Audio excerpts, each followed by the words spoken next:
हरिपुर गांव में चंदू नाम का एक दूध वाला अपनी पत्नी शांति और बेटी सुनैना के साथ रहता था। शांति स्वभाव से बहुत ही कंजूस थी। वो कभी भी किसी को 1 रुपया भी दान में नहीं देती थी। ओ सुनैना, ये दूध का भरा गिलास किसे देने जा रही है?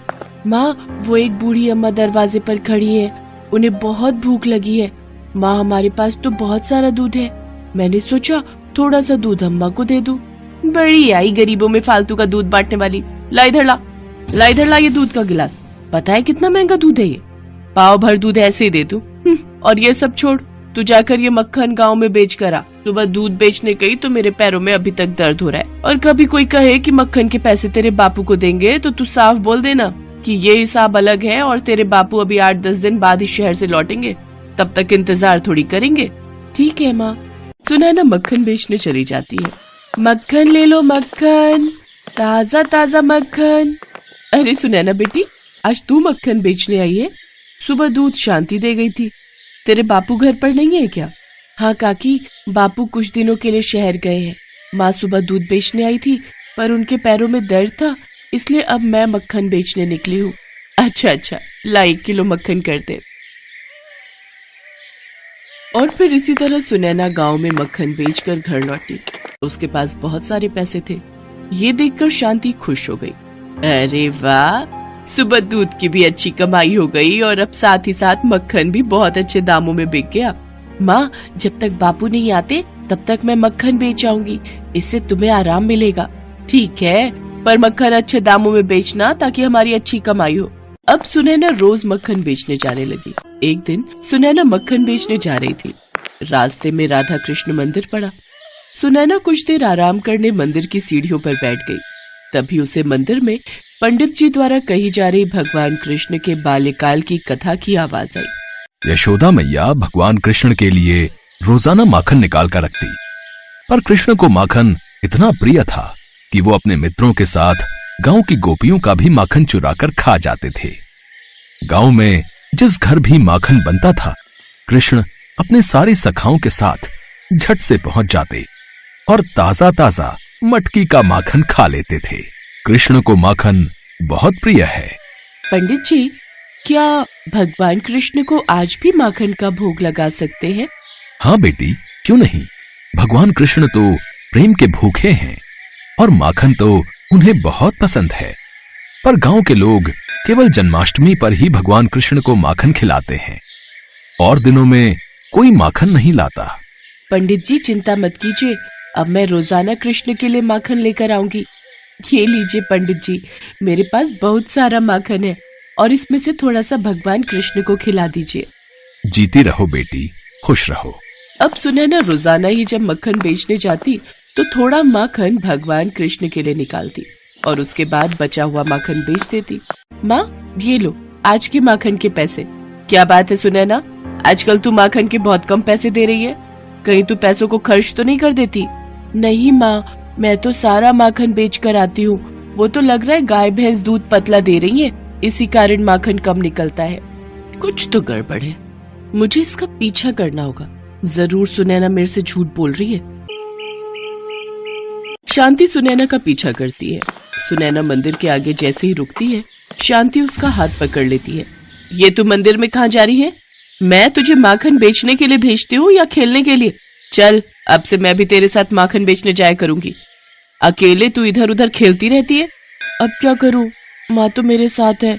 अब तो मैं मंदिर में राधा कृष्ण को माखन भी नहीं खिला सकती। शांति ने सुनैना के साथ मक्खन बेचने जाना शुरू कर दिया, इसलिए अब सुनैना मंदिर में राधा कृष्ण को मक्खन खिलाने नहीं जा पाती थी। ऐसे ही कुछ दिन बीत गए। एक दिन सुनैना बापू के साथ बाजार गई हुई थी। तभी पीछे से बहुत ही सुंदर सलोने 2 बच्चे शांति के पास आए। मेरा नाम राधा है और इसका नाम कृष्ण है, हम दोनों मंदिर में रहते हैं। तो मैं क्या करूं, यहाँ क्यों आए हो? सुनैना हम दोनों को रोज माखन खिलाने मंदिर आती है, पर कुछ दिनों से वो नहीं आ रही थी, इसलिए हम दोनों खुद ही आ गए। हाँ, मैंने तो बहुत दिनों से माखन खाया ही नहीं। अच्छा, तो तुमने सुनैना को माखन के पैसे दिए थे? नहीं, हमने माखन के पैसे नहीं दिए। अच्छा, तब भी मैं कहूँ माखन के पैसे इतने कम क्यों बन रहे हैं? मुफ्त का माखन नहीं है हमारे पास। अगर तुम्हारे पास पैसे हैं तभी माखन मिलेगा। और हाँ, इतने दिनों से तुमने जो माखन खाया है ना, उसके भी पैसे मैं वसूल करके रहूंगी। लाओ पैसे दो।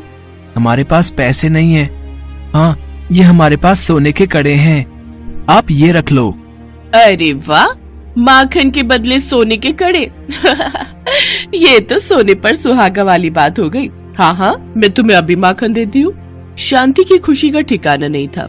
थोड़े से माखन के बदले उसे चमकते हुए वजनदार सोने के कड़े मिल गए थे। कुछ देर बाद चंदू और सुनैना वापस लौटते हैं। शांति उन्हें सोने के कड़े दिखाती है। वो कड़े देखकर सुनैना चौंक जाती है। माँ, ये तो राधा कृष्ण के हाथों के कड़े हैं। मंदिर में उनकी जो मूर्ति है उसमें राधा कृष्ण ने ये कड़े पहने हुए हैं। तुमने ये क्या कर दिया माँ? राधा कृष्ण खुद माखन खाने आए थे और तुमने उनसे ये कड़े ले लिए। शांति, भगवान तो प्रेम के भूखे हैं। तुमने माखन भगवान को बेच दिया। इतनी कंजूसी और इतना लालच अच्छी बात नहीं शांति। तुमने भगवान से भी कंजूसी करनी नहीं छोड़ी। राधा कृष्ण बच्चों के रूप में तुम्हारे पास आए थे। वो थोड़ा सा माखन ही तो मांग रहे थे। बहुत गलत किया तुमने शांति, बहुत गलत। वो तो भगवान थे। किसी साधारण बच्चे के साथ भी तुम्हें ऐसा व्यवहार नहीं करना चाहिए। बच्चे भी भगवान का रूप होते हैं। मैंने ये क्या कर दिया? मैंने राधा कृष्ण को माखन बेच दिया, जबकि मैं जानती थी इस सोने के कड़े के दाम ज्यादा है। मैंने उन्हें साधारण बच्चे समझकर लूट लिया। हे भगवान, मुझे क्षमा कर दो, मुझसे पाप हो गया। सुनैना, सुनैना, चल बेटी, मंदिर ले चल। मैं राधा कृष्ण से क्षमा मांगकर उनके हाथों में खुद ये कड़े पहनाऊंगी। शांति चंदू और सुनैना के साथ राधा कृष्ण मंदिर में जाती है। वो देखती है राधा कृष्ण के हाथ खाली हैं। उनके हाथों में कड़े नहीं हैं। उसकी आंखों से आंसू छलकने लगते हैं। वो रोती रोती राधा कृष्ण के हाथों में कड़े पहनाती है। मेरी भूल क्षमा कर दो भगवान, मुझसे गलती हो गई, मुझे दर्शन दो। हे राधा कृष्ण, मुझे दर्शन दो। शांति की प्रार्थना पर राधा कृष्ण उसे दर्शन देते हैं। शांति, चंदू और सुनैना तीनों राधा कृष्ण के सामने शीश झुकाकर खड़े थे। राधा कृष्ण उन्हें आशीर्वाद देकर अंतर्ध्यान हो जाते हैं। उस दिन से शांति ने कंजूसी करना छोड़ दिया। शांति अपनी बेटी सुनैना के साथ रोजाना माखन का पहला भोग राधा कृष्ण को ही लगाती थी। उसके पश्चात ही वो माखन बेचा करती थी। शांति ने गरीब और मजबूर लोगों की भी सहायता करनी शुरू कर दी थी और अब वो दान पुण्य किया करती थी।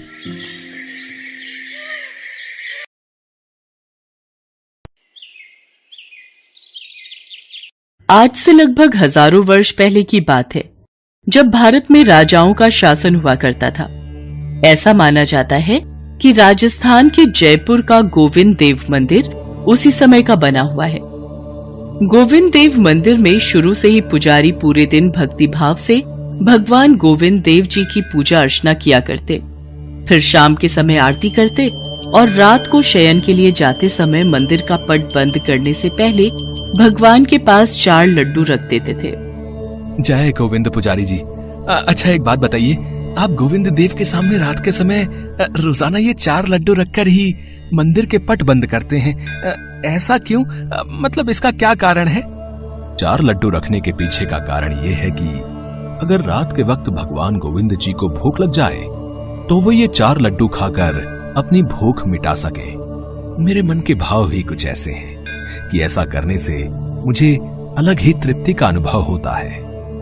भगवान तो भक्त के भाव को देखते हैं। भक्त अपने भाव जैसे रखेगा वैसे ही प्रभु उसकी भक्ति और प्रेम रस में डूब जाते हैं। ऐसा क्रम रोजाना ही चलता था। रोजाना ही पुजारी जी गोविंद देव की मूर्ति के समक्ष आरती के बाद 4 लड्डू रखकर मंदिर के पट बंद करते थे। पर एक दिन पुजारी जी ने शाम को भगवान गोविंद देव जी की आरती की, परंतु रात में जब वो शयन करने जाने लगे तो वो लड्डू रखना भूल गए। गोविंद देव लड्डू खाने स्वयं मूर्ति से प्रकट हुए। आज थाली में लड्डू नहीं है, मुझे तो बहुत जोरों की भूख लगी है। यहाँ तो लड्डू है ही नहीं। लगता है पुजारी जी आज लड्डू रखना भूल गए। कोई बात नहीं, पुजारी जी रोजाना तो रख ही देते हैं। आज मैं अपना लड्डू स्वयं ही ले आता हूँ। इसके पश्चात प्रभु श्री कृष्ण ने उसी समय बड़ी बड़ी आंखें और घुंघराले बाल वाले एक छोटे से बालक का रूप धारण कर लिया और मंदिर के पास ही स्थित हलवाई की दुकान पर पहुंच गए। वहां पहुंचकर उन्होंने हलवाई से कहा, बाबा मुझे भूख लगी है, मुझे लड्डू चाहिए। लल्ला पहले ये बताओ कि तुम इतनी रात को लड्डू लेने यहाँ कैसे आए? बाबा मैं यहीं पास में ही रहता हूँ, भूख लगी थी इसी कारण मैं तुम्हारे पास लड्डू लेने आ गया। अच्छा ठीक है, लाओ पैसे दो, मैं तुम्हें लड्डू दे देता हूँ। बाबा मेरे पास तो पैसे नहीं है। मैं तुझे पैसे के बिना लड्डू कैसे दे दूं? मैं ऐसे लड्डू नहीं दूंगा। बालक रूपी भगवान कृष्ण कुछ पल सोचने लगे, फिर अपने हाथ में पहना सोने का कड़ा उतार कर हलवाई से बोले, बाबा मेरे पास ये सोने का कड़ा है, क्या तुम इसके बदले में मुझे लड्डू दे सकते हो? तुम ये कड़ा रख लो और मुझे लड्डू दे दो। सोने का कड़ा देखते ही हलवाई के मन में लालच आ गया। सोने का कड़ा? हाँ हाँ लल्ला, इसके बदले में तुम्हें मैं 4 लड्डू अभी दिए देता हूँ। हलवाई ने झट से कड़ा अपने हाथ में लिया और भगवान रूपी बालक को 4 लड्डू दे दिए। उसके बाद गोविंद देव जी ने लड्डू खाए और अपने मंदिर लौटकर वापस मूर्ति में समा गए। अगले दिन सुबह पुजारी जी मंदिर पहुंचे और उन्होंने मंदिर का पट खोला और फिर जब वो भगवान का श्रृंगार करने से पहले उन्हें स्नान करा रहे थे, तभी उन्होंने देखा कि भगवान गोविंद देव जी के एक हाथ का सोने का कड़ा गायब था। यह देखकर पुजारी जी डर गए। हे गोविंद, आपके हाथ का सोने का कड़ा कहाँ गया?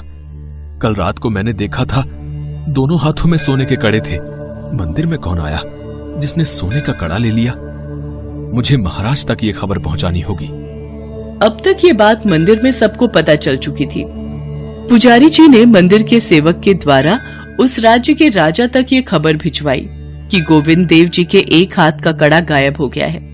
और फिर क्या था, ये खबर आग की तरह पूरे राज्य में फैल गई और जब इसका पता उस हलवाई को चला तो वो डर के मारे कांपने लगा। लाला 2 समोसे देना।